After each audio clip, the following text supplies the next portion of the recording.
L'accessibilitat no és un favor, no és una millora estètica i molt menys és un luxe. Actualment Tarragona compta amb 6 platges amb serveis adaptats, però la realitat és que aquests serveis són encara insuficients. Estan deixats molts de la mà de Déu sense cap manteniment i invertir el més just en el camp de l'accessibilitat és un error. A la platja llarga, per exemple, no hi ha una rampa que arribi fins a la zona de bany, és a dir, l'accés autònom a l'aigua per a moltes persones és encara una barrera física i simbòlica, i la realitat és que quan ens acostem a totes aquestes platges podem comprovar com les mesures són parcials, insuficients i moltes d'elles desiguals.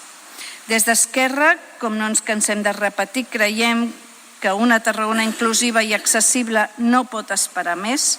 Cal actuar amb determinació i aquesta moció és una oportunitat de fer-ho de manera consensuada i amb una mirada transformadora. Donar les gràcies a la consellera Vidal perquè una ciutat realment accessible no només elimina barreres, sinó que obre portes a la dignitat, a la llibertat i a la igualtat d'oportunitats. Gràcies.